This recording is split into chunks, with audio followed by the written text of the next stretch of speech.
esta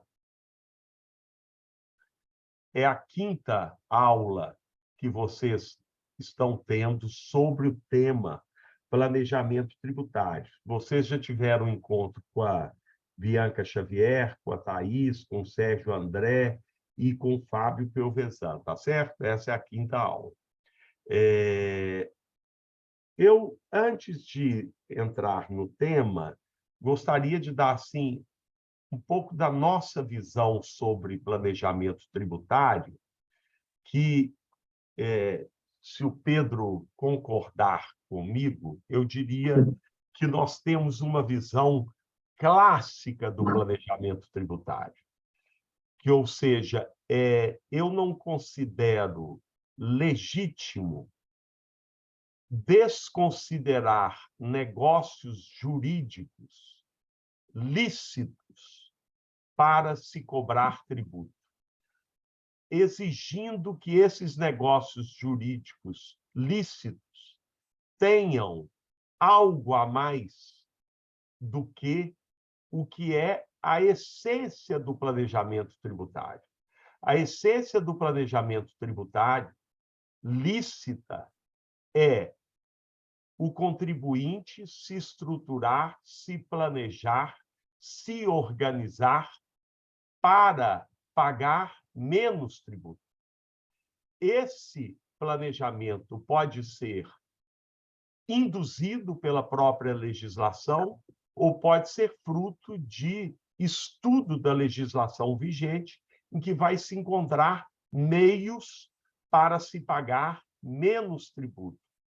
O propósito do planejamento tributário é o de pagar menos tributo. Então, eu falo assim, qual é o propósito do planejamento? É pagar menos tributo, não precisa de mais nenhum, dentro de uma visão clássica de planejamento tributário.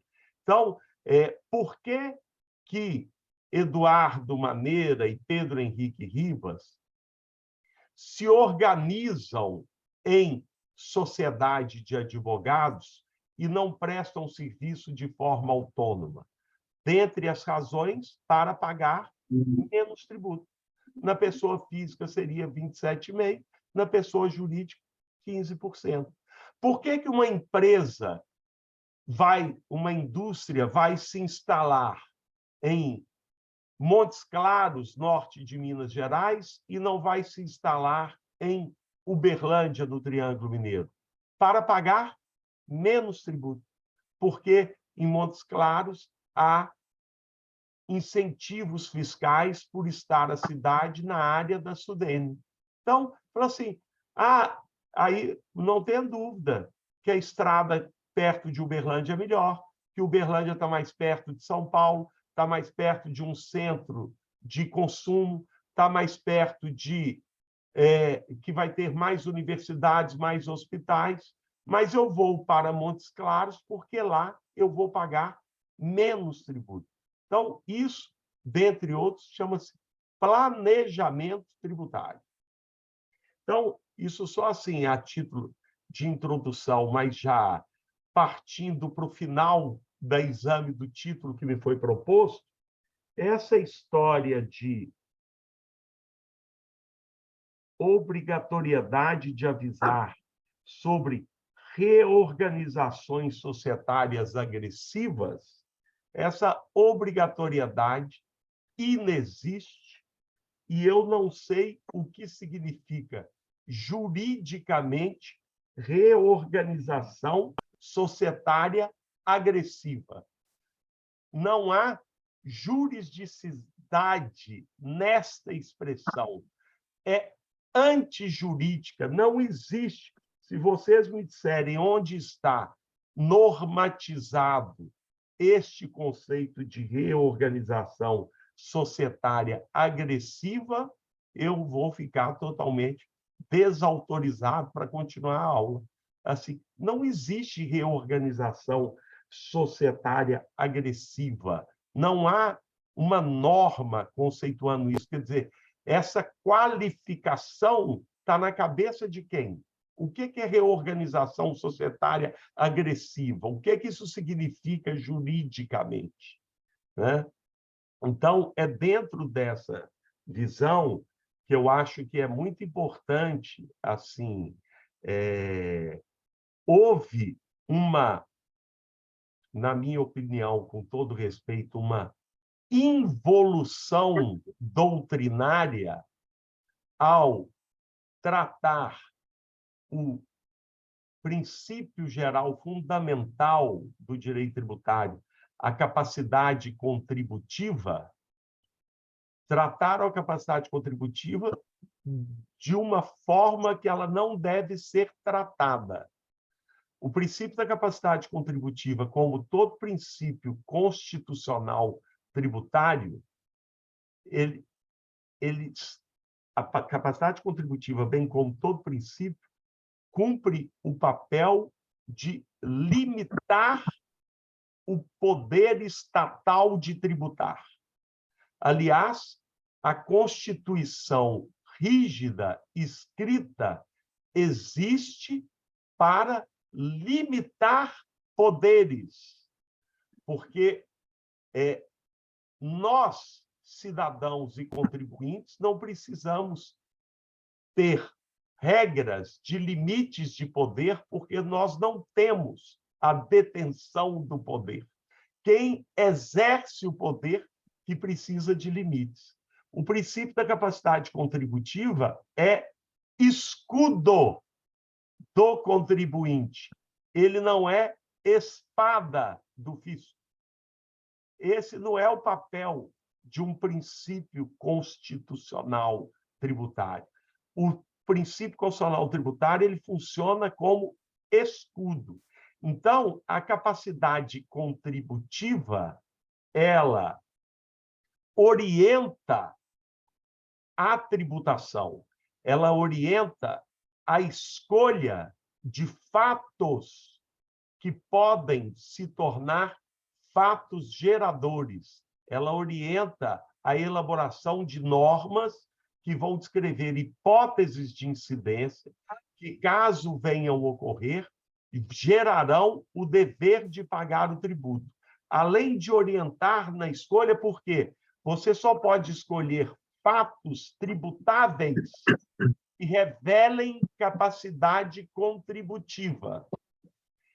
E a capacidade contributiva vai orientar a graduação dessa tributação. É isso.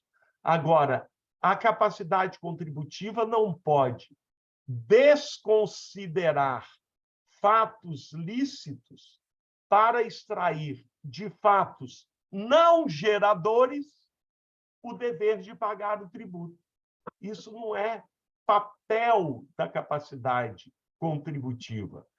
O chamado dever fundamental de pagar tributo, ele é um dever fundamental a partir do momento em que você preenche os requisitos previstos na lei e tenha manifesta capacidade contributiva. O Brasil tem milhões de pessoas que eu diria que não é o dever fundamental de pagar tributo, não. São milhões de pessoas que não têm o direito fundamental de pagar tributo. Não tem direito fundamental de pagar tributo porque, infelizmente, não tem capacidade contributiva.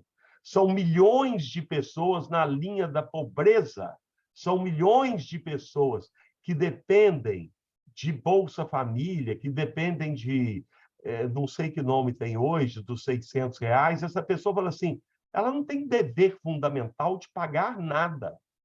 Falta a ela, pelo contrário, o direito fundamental de contribuir. Porque o direito fundamental de contribuir que dá dignidade à pessoa humana. Então, isso quer dizer, há um discurso, com todo respeito, enviesado da função dos princípios constitucionais tributários. Dito isso, né, Pedro? Dito isso, vamos ao que interessa. Então, o procedimento fiscalizatório. Aí, um pouquinho sobre procedimento fiscalizatório. Hoje, a estrutura do nosso sistema tributário atribui, responsabiliza, passa para o contribuinte o dever de, em quase todos os impostos, dele próprio calcular o tributo que ele deve e recolher esse tributo antes de ser submetido a um procedimento fiscalizatório. Então, antes de ser fiscalizado, eu pago imposto de renda. Antes de ser fiscalizado, eu pago PIS, pago COFINS, pago ICMS, e normalmente o procedimento fiscalizatório ocorre depois do pagamento ou depois do que deveria ter sido o pagamento. E como que se dá esse procedimento fiscalizatório? Em torno de quê? Como que o fisco vai saber se eu paguei ou não paguei e se eu paguei corretamente? A partir do exame, o procedimento fiscalizatório, a partir do exame que ele fará das obrigações acessórias que eu tive que cumprir, que exercer, ao preencher declarações de contribuições de tributos federais, declarações de imposto de renda, vários documentos fiscais que são exigidos pela legislação tributária, que vão possibilitar a ocorrência do procedimento fiscalizatório. Então, eu vou passar um pouco a palavra para o Pedro para falar dessas obrigações acessórias e desse procedimento fiscalizatório. Mas eu queria só fazer essa introdução para dizer assim, o norte do que eu acho que é o nosso pensamento sobre esse tema. Pedro, por favor, me ajude. Bom, obrigado, Eduardo. Pessoal, boa noite. Sem querer, né, tomar muito tempo de vocês, afinal de contas, a estrela aqui é o Eduardo, mas assim, só para trazer algumas pinceladas também sobre o tema, e aí trazendo especificamente sobre o tema da aula, pegando um gancho com o que o Eduardo disse mais cedo, né, no início da fala dele,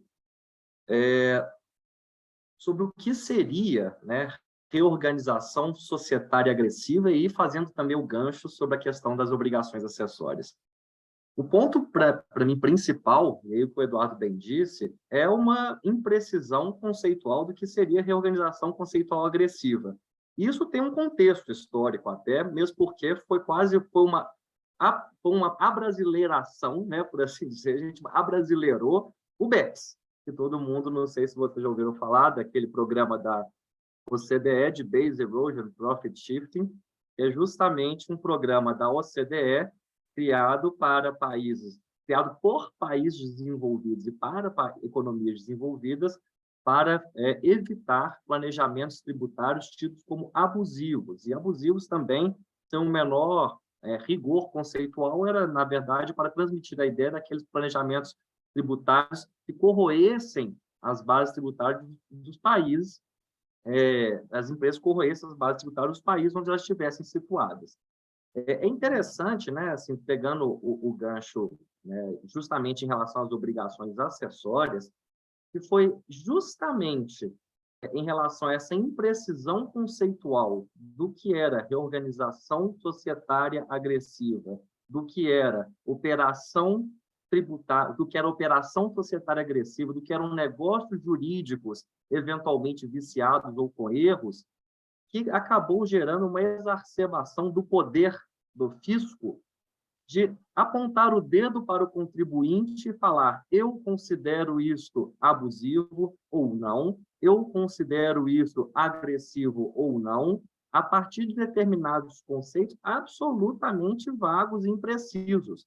Então, assim, o que a gente tem no cenário, principalmente o que foi construído ao longo dos anos, foi uma doutrina que se aproveitou, né, uma doutrina que eu digo, um posicionamento do fisco, que se aproveitou da ausência de baliza normativa para definir até onde ia o poder de fiscalizar e o poder de cobrar, para, com ideias genéricas, chegar à máxima taxa de atividade com base fundamentado em princípios de tutela do contribuinte. Como o Eduardo disse, capacidade contributiva é escudo, não é espada, mas a partir do momento em que eu revelo capacidade contributiva subjetiva, o fato, né, em determinado negócio jurídico também revela capacidade contributiva objetiva, o fisco, com base num conceito absolutamente amplo e impreciso de agressividade, de abusividade, acabou se imiscuindo na própria gestão dos negócios dos contribuintes para fins visando arrecadar tributos. Eu acho que, assim, se eu pudesse dar um exemplo clássico, Eduardo, e antes de trazer assim, considerações específicas sobre a questão da obrigação acessória, que foi o tema que nós tratamos no nosso artigo, de forma até mais ampla, acho importante a gente lembrar que em 2015, não sei se, né, muitos de vocês eram estudantes aí do direito tributário, especificamente, o Congresso Nacional, na verdade, veio uma MP, uma medida provisória do Poder Executivo, que acabou não sendo chancelada pelo Congresso Nacional, que era a MP 685, que tentou criar uma obrigação acessória que atribuía ao sujeito passivo, ou seja, ao próprio contribuinte, o dever de toda vez que houvesse supressão, ou seja, não pagar nada, redução ou diferimento, pagar depois de tributos em determinadas situações, o dever do contribuinte de informar a Receita Federal a natureza e as características da operação. Mas, assim, não seriam qualquer operação. De novo, eram operações somente quando originassem supressão, redução ou diferimento de tributo. Mas quais eram as hipóteses que, quando verificadas essas situações, o contribuinte deveria fazer a declaração? Quando atos ou negócios jurídicos praticados pelo contribuinte não possuíssem razões extratributárias relevantes. Qual que é o critério de relevância adotado? O que o fisco considerava relevante era o mesmo que o contribuinte poderia considerar relevante. A imprecisão conceitual de razões extratributárias relevantes poderia levar a determinadas situações, por exemplo, como o conceito de confisco. O que é confiscatório para mim pode não ser para um outro contribuinte, por exemplo, para o professor Eduardo. O que é relevante para mim pode não ser para o professor Eduardo. Então, como é que eu chegaria a um consenso do que declarar e do que não declarar? Esse é um primeiro ponto. Segundo, quando a forma adotada pelo contribuinte do negócio, por ele adotado, não fosse usual. Qual que é o critério de usualidade adotado pelo fisco? Quando determinadas operações, por exemplo, operação de compra e venda, deveria adotar um determinado tipo de contrato específico típico, mas onde que estaria aí o arcabouço de contratos que seriam considerados usuais? Se eu mudasse uma cláusula anexa do contrato, um anexo do contrato, botasse uma cláusula de preço específico, sairia da usualidade ou não? Também não saberíamos falar. Depois, utilizar-se de negócio jurídico indireto. E esse tema, para mim, é especialmente caro, porque minha dissertação de mestrado, né, sob orientação do professor Humberto Ávila, foi justamente conceituar negócio jurídico indireto. Afinal de contas, até 2019, quando eu finalizei minha dissertação de mestrado, e confesso que até os dias de hoje, que isso é um tema que eu monitoro, para ver se eu não falei bobagem, eu tento encontrar um conceito de negócio jurídico indireto. E olha que curioso, o conceito de negócio jurídico indireto já foi tentado ser criado por lei ordinária por 3 vezes ao longo da história, salvo engano, na década de 90, no início dos anos 2000, com a MP 685 novamente citado, porém não conceituado. E todas as vezes houve rechaço do Congresso Nacional em positivar o negócio jurídico indireto, né, para fins tributários, exclusivamente porque, sequer no Código Civil, sabe-se o que é um negócio jurídico indireto. Então, o trabalho, na minha modesta opinião, que eu tentei tentar trazer conceito de negócio jurídico indireto, a conclusão que eu cheguei foi que negócio jurídico indireto não traz qualquer tipo de vício intrínseco a ele mesmo, de forma que, se eu pratiquei um ato típico, um negócio típico, porém o efeito concreto alcançado foi outro, porém não previsto na lei, porém absolutamente natural do negócio jurídico, não haveria qualquer tipo de vício. Não pode aí o legislador, com base em um conceito amplo, atribuir ao particular o dever de informar, no caso de obrigações acessórias, ou o dever de pagar tributos, no caso de obrigações principais, sobre fatos econômicos sobre os quais não se tem qualquer tipo de controle do que seriam. Então, esse seria até uma exacerbação também. Aí, outra tentativa, hipótese... o Pedro, de as várias tentativas que já se fizeram para normatizar negócio jurídico indireto, propósito negocial, descaracterização, assim, de tornar, vamos dizer assim, ilegítimo negócios jurídicos lícitos e legítimos Exatamente. para fins tributários, sempre foram rechaçados. E vieram numa onda, quer dizer, quando veio a chamada cláusula geral antielisiva, né? No artigo 116, parágrafo único do CTN, que se questionou muito se esse artigo 116, parágrafo único, era ou não constitucional, e recentemente o Supremo declarou a sua constitucionalidade conforme interpretação constitucional, no sentido de que, olha, esse artigo 116, parágrafo único, é constitucional se for interpretado como sendo uma cláusula geral anti-evasão. Exato. Não contra anti-planejamento lícito. Exato. Se fosse considerado uma cláusula anti-planejamento lícito, seria inconstitucional. E este planejamento... E eficácia limitada, inclusive. Porque também não se sabe o que é dissimulação no Código Tributário Nacional. E exatamente. E aí, este artigo 116, parágrafo único, pedia uma normatização complementar por lei ordinária. Exato. E essa lei ordinária nunca veio, porque as tentativas que se fizeram de trazer uma lei ordinária foram rechaçadas. Exato. Exato. Então, assim, o que nós temos aí, pessoal, assim, principalmente, é uma questão de linguística. Assim, o planejamento tributário, a bem da verdade, assim, não há qualquer tipo de vedação constitucional para que o contribuinte se planeje, se organize da melhor forma possível, visando ao lucro. Não há, pelo contrário. Né? Se a organização lucrativa, que se espera de fins lucrativos, não gera lucro, ela está sendo mal gerida. Então, assim, não há uma vontade constitucional, por assim dizer, de rechaçar o planejamento tributário lícito. O problema, a bem da verdade, é entender até onde vai o poder da Receita Federal para fiscalizar um ponto e para arrecadar, que é o outro ponto. Nós, aqui na nossa posição de hoje, vamos ficar no primeiro ponto, que é a fiscalização. E toda essa digressão que nós estamos fazendo em relação ao MP 685 de 2015 foi a instituição de uma obrigação acessória, que atribuiu ao contribuinte o dever de apresentar dados à Receita Federal, a fiscalização, né, trazendo aqui o nosso artigo, a fiscalização no sentido subjetivo, para que viabilizasse a fiscalização, fim, que é justamente aquilo que se pretende, ao final, chegar ou não à conclusão se há quanto tributário a ser pago.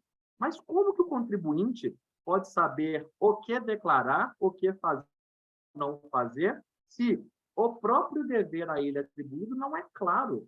Isso é um grande problema. Então, como é que eu vou poder fazer o controle, por exemplo, de legalidade das obrigações acessórias? Seja um controle por proporcionalidade, por exemplo, se ela é adequada, se ela é necessária, se ela é proporcional em sentido estrito, ou seja, se há custo-benefício da instituição daquela obrigação acessória para o fim ao qual ela foi instituída, se eu não sei sequer o que é para ser fiscalizado, propriamente dito.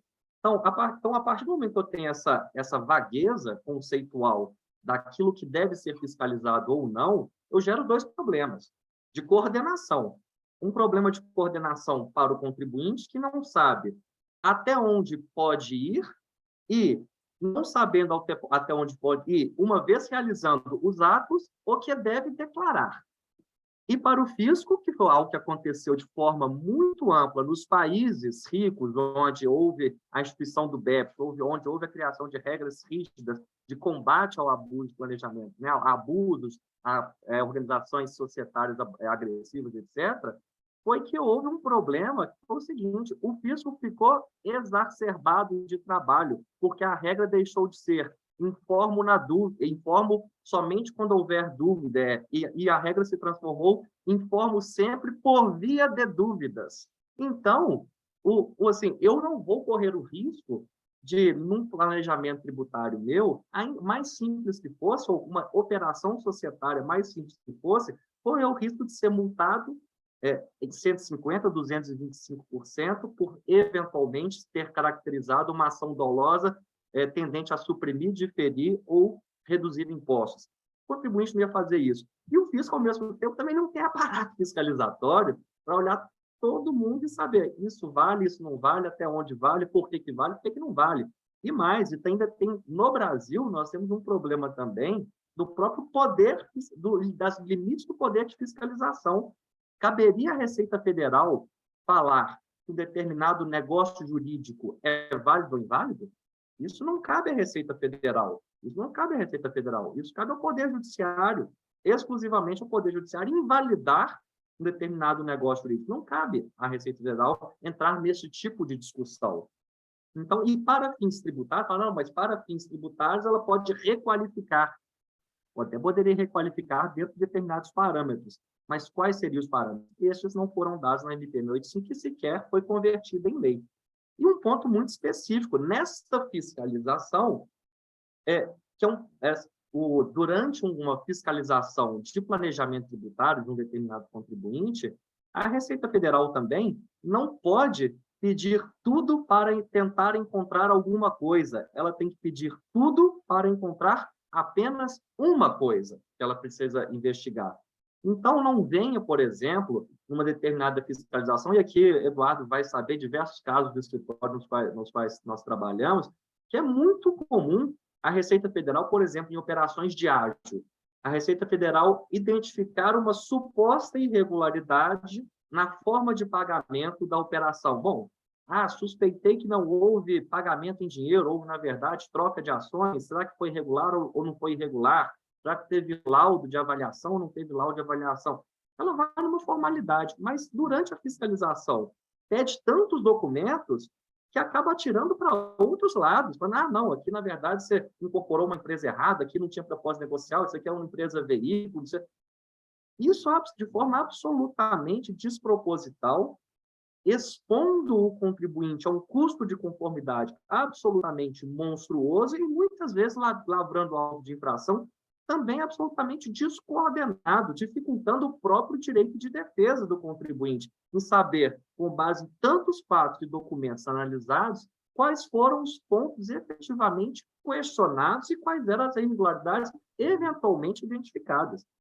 Então, este poder de fiscalização da Receita, em síntese do que a gente está falando, ele deve ter um propósito arrecadatório, de fiscalização de conformidade. Sim, deve, para pagar o quê? O tributo no limite daquilo que a lei autoriza.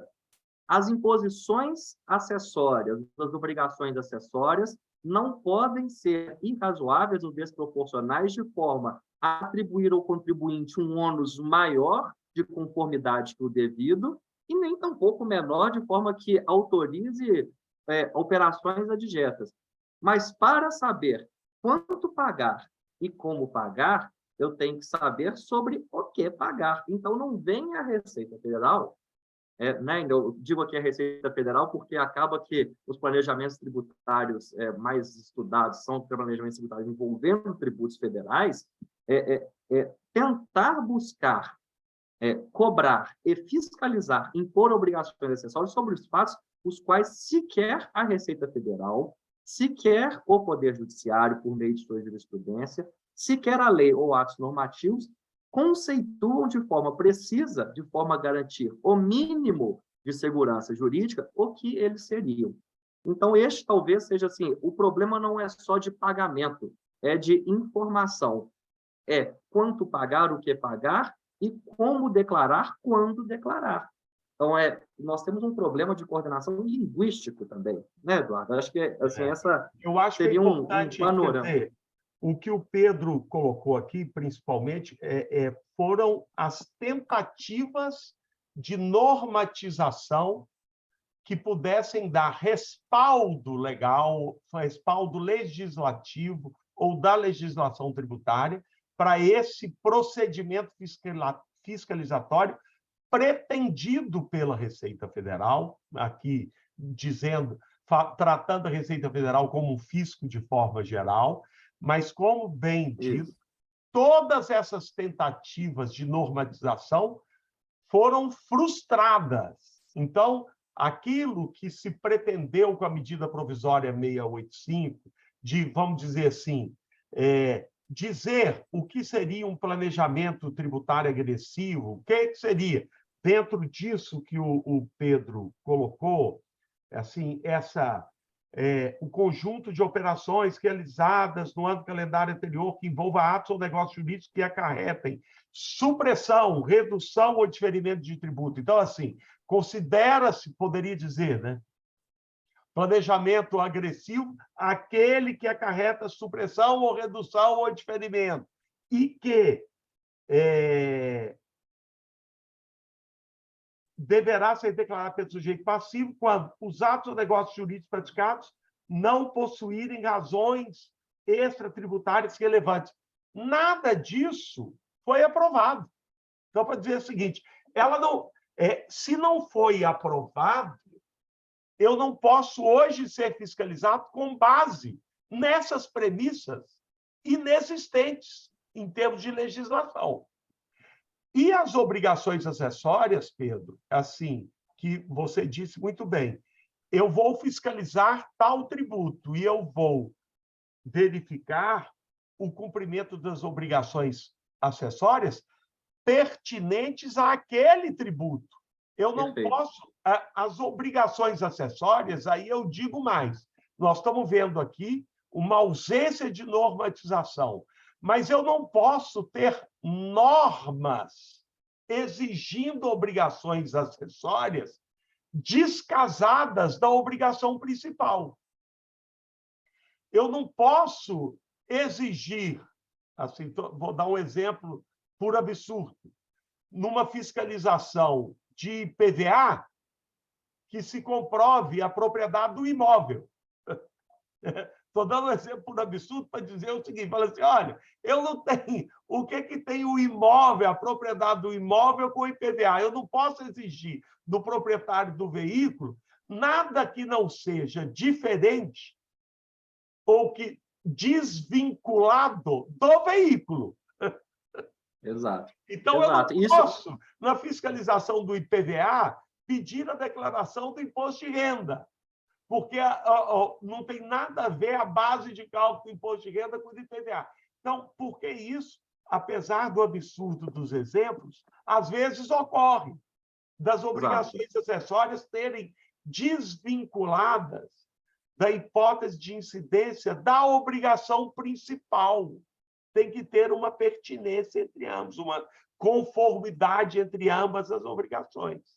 Uma pertinência temática, e aqui pegando o gancho para abrir aqui o chat da pergunta do João, né, se é possível inferir que é abusiva fiscalização que foge à teleologia de assegurar o cumprimento da obrigação principal cujo custo seja desproporcional. Então, assim, não só, João, deve ter pertinência temática com o tributo fiscalizado, como o Eduardo disse, como também não pode ser desproporcional em relação àquilo que se está se buscando dentro daquele mesmo tributo.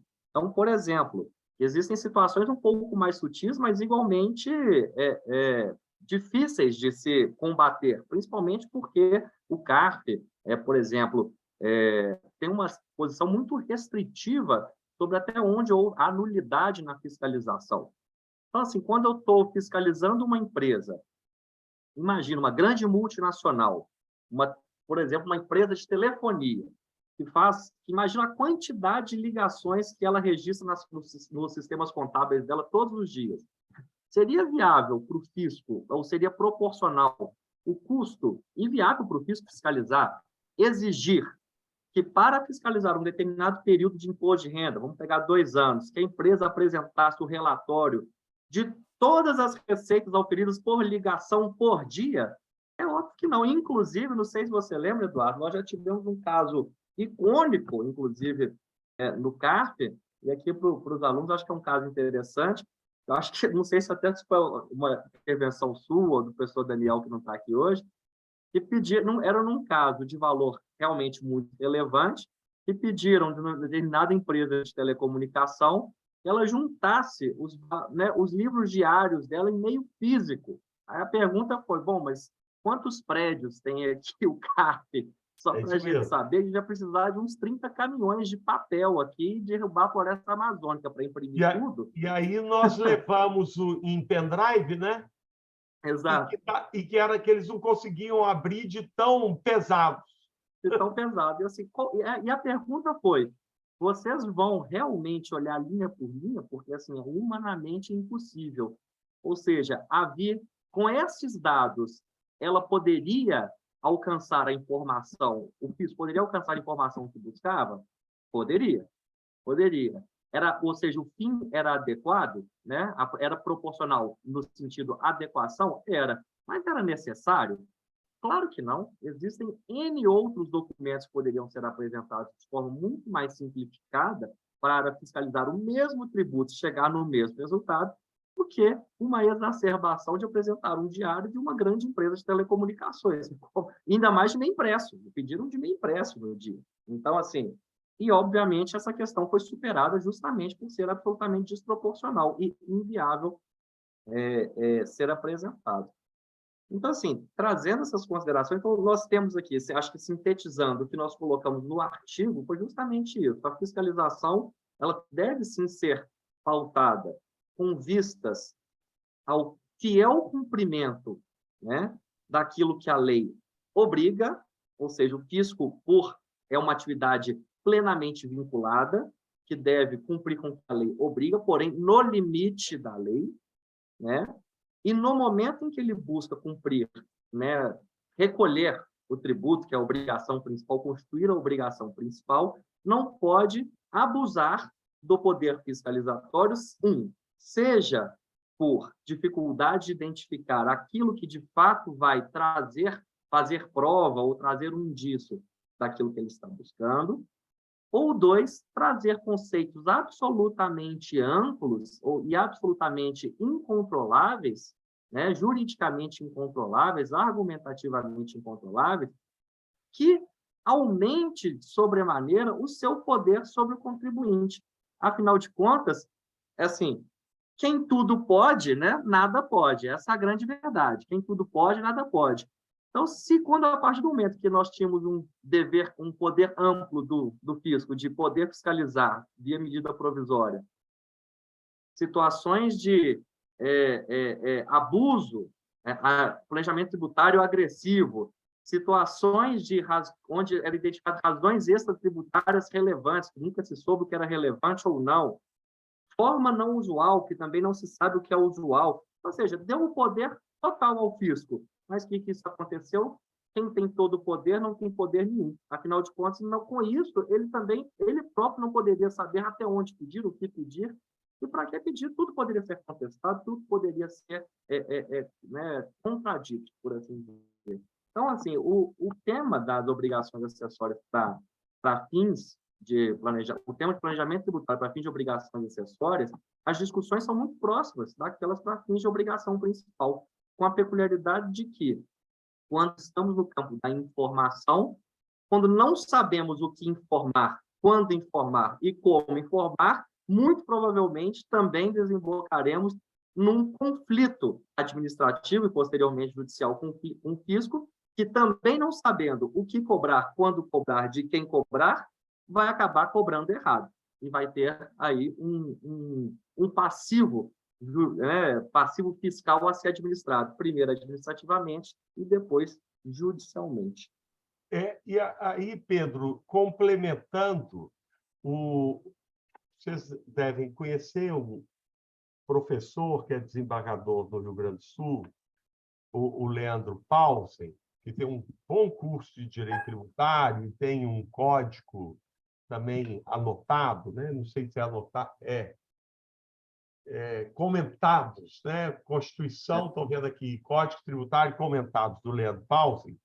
Ele faz um paralelo assim entre a obrigação principal, que é o dever de pagar tributo, ou pagar multa, que também é considerado obrigação principal, de levar dinheiro para o cofre público, que você a obrigação principal ela é regida por uma relação jurídica de natureza contributiva. Você tem que ter capacidade contributiva, revelar capacidade econômica de contribuir para cumprir com esse dever de pagar tributo. E tudo regido pela lei em sentido estrito, pela lei, princípio da legalidade em sentido estrito. As obrigações acessórias devem estar previstas na legislação tributária, ou seja, permite, até pela jurisprudência hoje do STJ, que as obrigações acessórias sejam veiculadas por decreto, por instrumento, por instruções normativas, por portarias. Tem uma lei que autoriza, por exemplo, cabe à Receita Federal fiscalizar isso, isso e aquilo. E a Receita Federal, por instrução normativa ou por portaria, etc., vai detalhar de que modo vai se dar aquela obrigação acessória, e isso a jurisprudência aceita. E aí, se na obrigação principal tem a relação jurídica de natureza contributiva, isso é uma doutrina do Leandro Paulsen. Na obrigação acessória, tem a relação jurídica de natureza colaborativa. Então, ao mesmo tempo que você tem o dever de contribuir, você tem o dever de colaborar.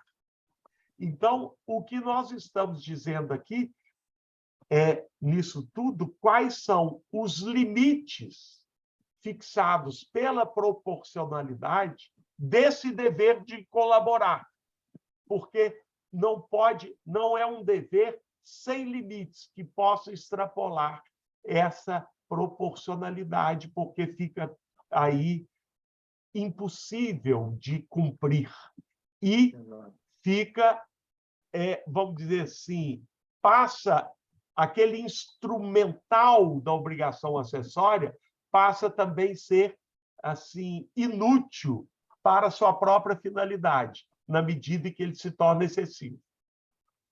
Exato. Eu acho que basicamente é isso. Tem algum complemento, Pedro, dentro desse tema? Acho que esses são os principais pontos. Não sei se alguém tem alguma dúvida, algum comentário.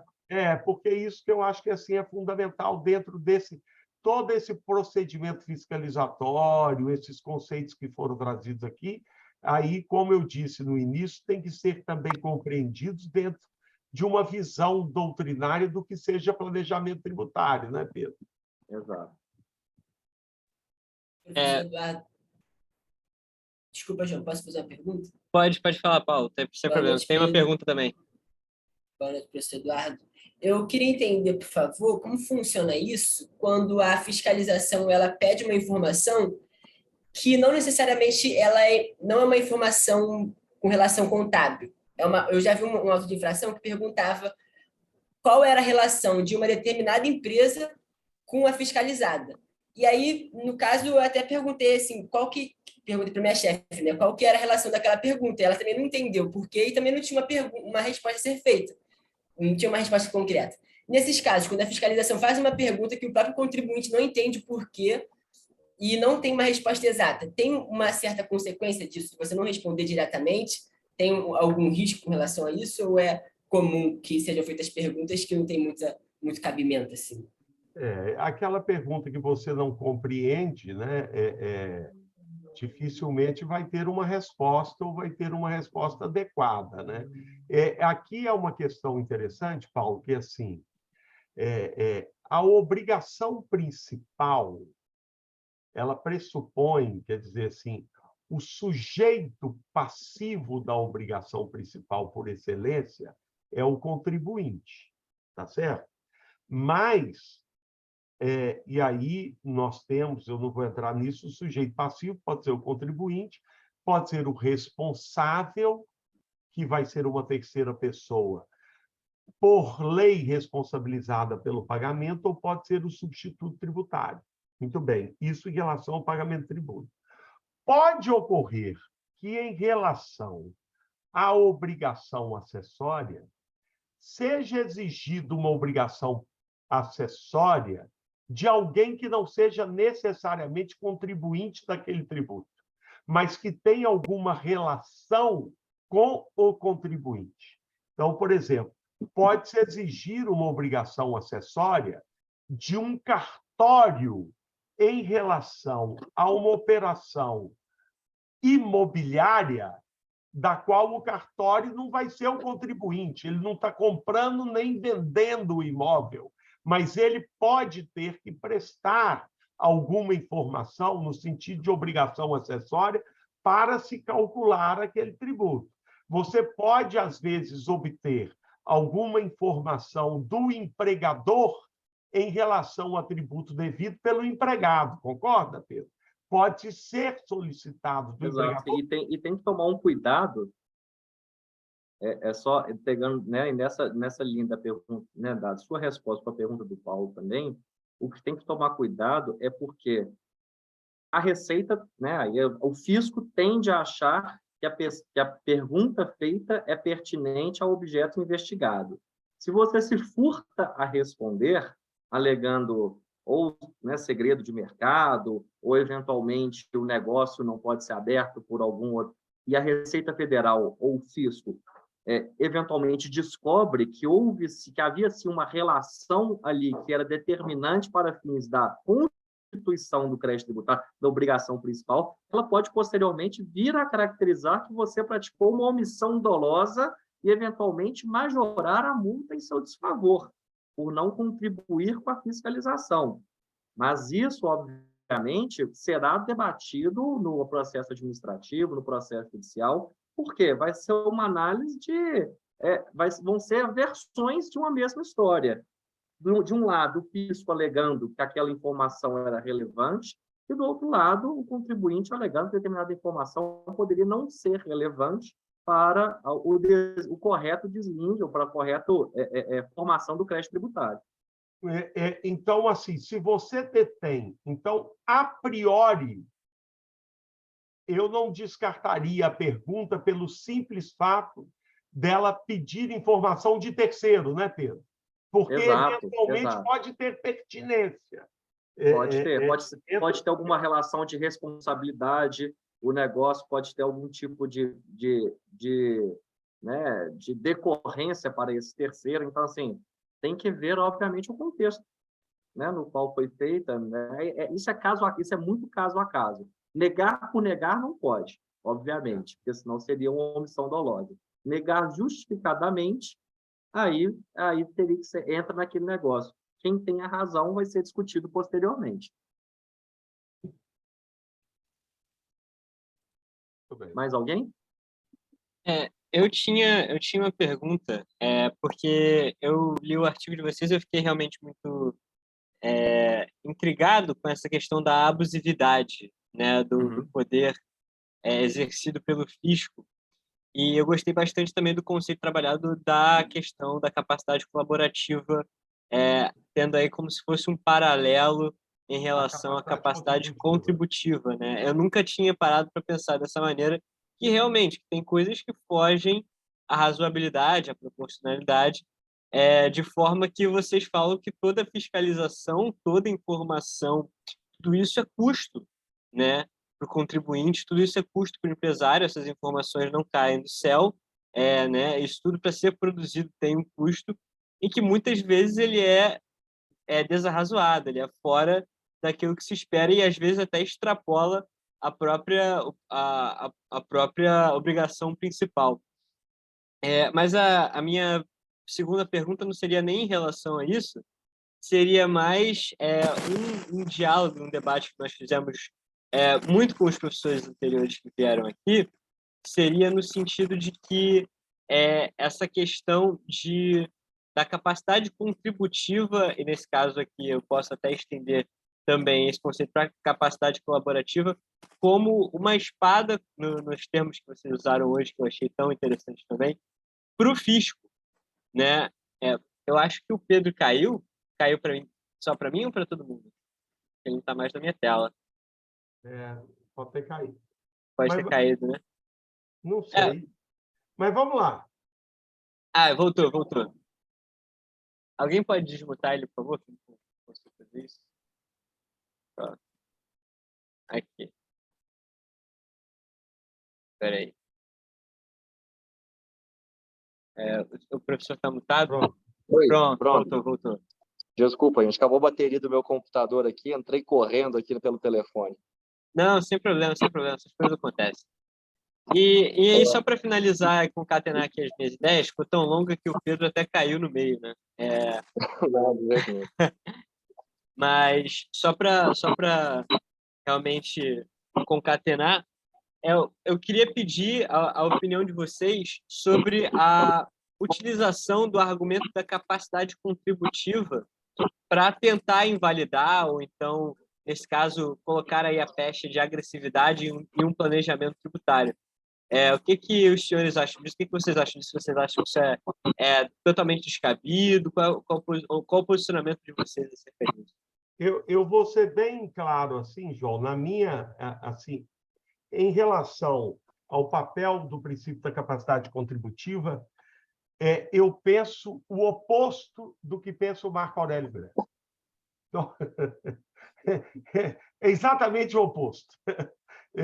Porque ele, a partir do princípio da capacidade contributiva, ele flexibiliza o que, para mim, é uma coisa inflexível, que é a hipótese de incidência tributária. Então, quer dizer, se não houver a subsunção do fato à norma, eu não posso gerar dever de tributar em nome da capacidade contributiva. Então, essa, para mim, é a minha posição. Com certeza, estou de pleno acordo. Acho que, inclusive, se a gente for seguir na linha, né, Eduardo, do que você já disse logo no início, o artigo 150 da Constituição, caput, normalmente a gente já vai direto para os incisos, né, na leitura que a gente faz da Constituição para buscar os princípios, mas no caput tem um recado muito interessante, que é, sem prejuízo, eu vou fazer uma memória livre, sem prejuízo de outras garantias e direitos fundamentais do contribuinte. Ou seja, tudo que está disposto no 145 ali na graduação dos tributos de acordo com a capacidade econômica do contribuinte, todos os direitos assegurados do 150 para frente, e, obviamente, tudo que está arrolado desde o artigo 5º na Constituição, afinal, o 150 fala sem prejuízo de outros direitos e garantias fundamentais assegurados ao contribuinte, a capacidade contributiva ela só pode funcionar como um direito fundamental de resguardo do contribuinte, e não como uma espada para o fisco. Literal fala assim, Pedro, sem prejuízo de outras garantias. Exatamente, de outras. Sem prejuízo de vedado à União, ao Estado, ao Distrito Federal. Então, eu acho que é isso. Quer dizer, na verdade, houve assim uma reação do fisco aos planejamentos tributários. Aí, assim, e essa doutrina do Marco Aurélio foi para embasar, legitimar a cláusula geral anti-ilícita.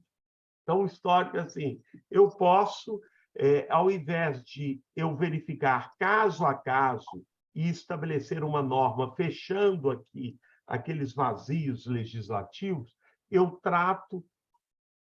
legitimo uma cláusula geral antilisiva a partir do princípio da capacidade contributiva. Eu sou totalmente contrário a essa posição doutrinária.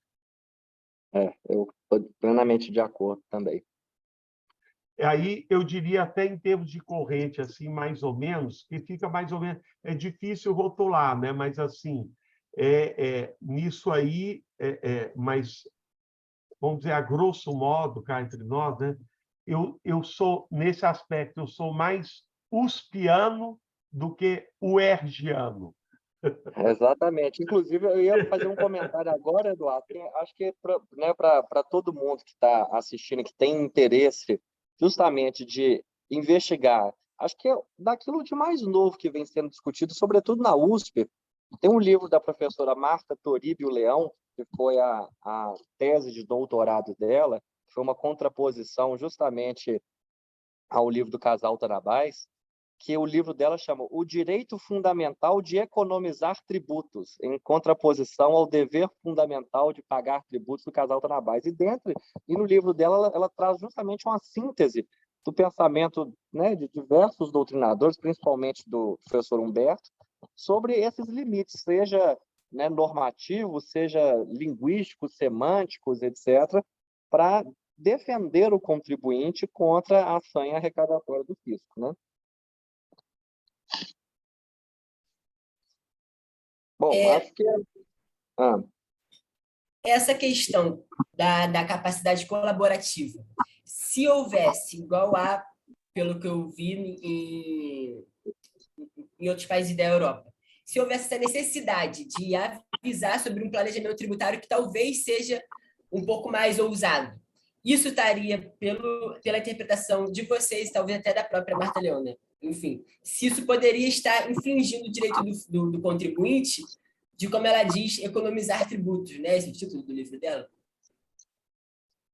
o problema, Paulo, é justamente entender o que seria abusivo, porque se eu estou dentro da lei, se eu estou praticando atos dentro da lei, não estou fraudando, não estou escondendo, né, simulando, omitindo, falseando, nada nesse sentido, e estou dentro da lei, o contribuinte sequer vai entender necessário declarar. Afinal de contas, não é abusivo, é dentro da lei. E se é dentro da lei, para que eu vou declarar? Esse é o grande ponto. É uma questão semântica, de interpretação, de argumentação daqui, porque depois vai vir, com certeza, o fisco numa fiscalização, se identificar, houve uma omissão dolosa aqui, você tinha o dever de me apresentar. Não, eu não tinha dever de te apresentar pelo simples fato que eu não considerava aquilo abusivo, pelo simples fato que isso não é um negócio jurídico tendente a fraudar, não é um negócio jurídico simulado, é um negócio jurídico real. Só porque eu economizei, suprimir ou diferir tributo, não há vedação constitucional a isso.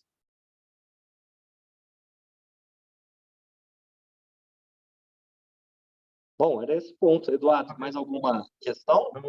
Eu queria aproveitar aí só para parabenizar o Paulo e todos que estão aqui por esse curso, por esse seminário, que os temas são muito interessantes, a escolha dos temas é muito boa, com a modéstia à parte, a escolha dos palestrantes também, né? E que eu acho que isso enriquece muito o debate, a formação. Eu acho que isso, vocês estão de parabéns de estarem às noites, né, tendo esse complemento que realmente contribuem enriquecem a formação acadêmica de vocês. Queria parabenizar o interesse pelo direito tributário e por uma discussão mais profunda dos temas. Foi um prazer aí estar com vocês. Eu só queria fazer uma última perguntinha, já que o Pedro Ribas falou sobre abusividade. Eu queria saber qual é a linha assim, que você segue para entender os limites do que é abusivo ou não. É o limite da lei, na minha opinião. Não existe abuso dentro da lei. Pedro, você está mutado. Acho que você se mutou aí. Estamos escutando? Foi, agora foi. Bom, perfeito. Acho que eu estava tentando complementar o que o Eduardo falou. Assim, não existe abuso dentro da lei e o abuso em si, né? Quando a gente está falando de abuso, a lei por si só, a gente presume que ela está correta, né? Ela tem uma presunção de constitucionalidade, até que o STF fale o contrário. Então, a abusividade ela só vai ser a gente somente consegue aferir no caso concreto. Então, como é que eu posso falar que se determinada situação é abusiva ou não? É caso a caso. porque a lei por si só não vai trazer essa resposta. Vou ter que olhar caso a caso.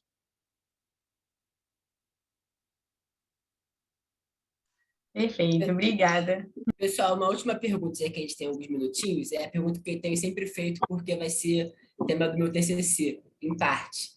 E aí, então, trazendo a pergunta da Lorena para um caso concreto, seria sobre o uso de empresa-veículo para poder deduzir o ágio. Se para vocês, duas hipóteses. Na primeira, de investimento estrangeiro, ou seja, uma sociedade estrangeira querendo investir no Brasil e cria uma empresa-veículo para deduzir o ágio, e na segunda hipótese é de uma sociedade nacional criando uma empresa-veículo para deduzir o ágio. O Sérgio Adair falou, na opinião dele, que nessa segunda hipótese, de ser uma sociedade nacional, ele não enxerga a possibilidade de haver uma simulação, enfim, esses vícios, porque é a questão de reorganização societária, pura e simplesmente. E aí eu queria saber a opinião de vocês, por favor. É muito difícil falar sem ver o caso concreto. Assim, pelo que eu me lembro, assim, quando o Santander entrou para participar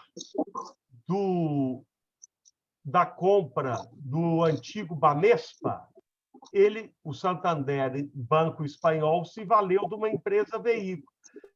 E depois houve a dedução do ágio. Mas como é que ele poderia participar do leilão aqui, né, Pedro, sem uma empresa veículo?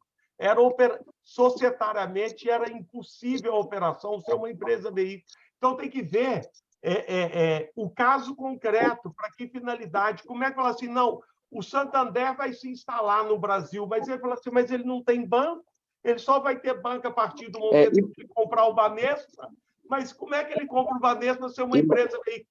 Então, fala assim, ele não tinha outra opção a não ser por intermédio de uma empresa veículo, porque ele só passou a ser banco depois que comprou o Banespa. Ele só podia comprar o Banespa por uma empresa veículo. Então, isso, você não pode, em tese, falar assim, isso pode, isso não pode, porque dá vontade de pegar e falar assim, ô filho, vai lá e faz, sem uma empresa veículo. Como é que faz? Poxa! E mais, normativamente, Paulo, acho que assim, essa pergunta também, normativamente falando, até o advento da Lei 2973 de 2014, vigia, né, a 9532, depois veio o RPT, depois a 2973. Normalmente, operações com empresa e veículo envolvem aquelas situações que, né, no qual o ágio é formado na própria empresa e veículo e há uma situação de incorporação reversa. Isso dentro de um próprio grupo, incorporação reversa. Incorporação reversa nunca foi vedada. 2, então, assim, isso já não tinha qualquer tipo de problema. Com o advento da 2973, começou a criar um problema de incorporação de empresas dentro do mesmo grupo também. Então, assim, o que nós temos que analisar era estrangeiro, igual o Eduardo disse, uma coisa é empresa estrangeira entrar no país, quando, até o histórico para o seu TCC é muito relevante, o benefício, por assim dizer, da possibilidade de deduzibilidade do ágio no lucro real, ele veio, inclusive, com uma forma de atrair investimento estrangeiro, porque falava o seguinte, olha, eu vou trazer dinheiro para o Brasil e depois eu consigo amortizar o ágio gerado nessa operação, incentivando a própria operação. Porque, na verdade, ali eu tenho um acréscimo patrimonial que vai ficar diferido com o tempo, então eu tenho natural direito de deduzir. Exatamente. A empresa que comprou o Banespa, ela não era operacional. Ela veio aqui só comprar o Banespa. E aí ela pagou ágio. Então... E aí depois falou assim, agora eu sou dono do Banespa. Ela tinha que virar um banco, Banco Santander. Óbvio que ela tinha. Aí ela falou assim, e o ágio que eu tive na hora que eu comprei? Eu não vou poder fazer nada com ele. Poxa! Exato. Então, assim, a origem propriamente dita, então, assim, e a gente tem casos de autuação com empresa de investimento nacional e casos de veículo com investimento internacional. Acho que o internacional até mais é quase impossível uma empresa estrangeira chegar aqui, se coordenar num consórcio propriamente dito para fazer um negócio grande e depois não amortizar o ágio. Mas o ponto seja investimento estrangeiro, seja investimento nacional, a resposta para a sua pergunta ela pode ter diferentes conclusões a depender de quando que a operação foi realizada. No contexto 9532, seria um amplo sim, obviamente cumprido outros requisitos. RTT e 12973, RTT, situações particulares, e 12973, talvez sim. Essa que é a questão. E talvez sim, se não for dentro do próprio grupo, se depois não tiver aproveitamento de prejuízo, etc. Então, assim, tem uma série de situações. Acho que a pergunta não está, a resposta para isso, além de estar no caso concreto, como eu disse, é impossível dizer que não fosse, inclusive nos casos limites que desafiam a lei, às vezes era impossível fazer de outra forma, mas nos casos que era possível fazer de outra forma, a lei permitia ou não permitia, e por não fazer, se não havia uma proibição de fazer. Então, essa que é a grande questão.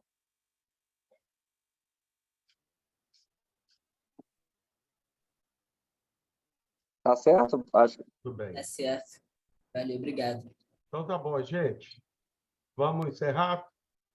Certo. Muito obrigado, professor. Muito obrigada. Obrigado, professores Muito aí. obrigado. Até a próxima. Obrigado, gente. mesmo. Até a Boa próxima. noite. Obrigado a todos aí.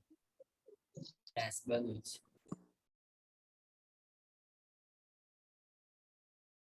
Paulo, se eu der end aqui, já vai para a nuvem direto a gravação? Sim, vai para a nuvem direto. Então vou encerrar aqui, hein? Pode encerrar. Valeu, galera. Encerra Vai primeiro falar? aqui, ó.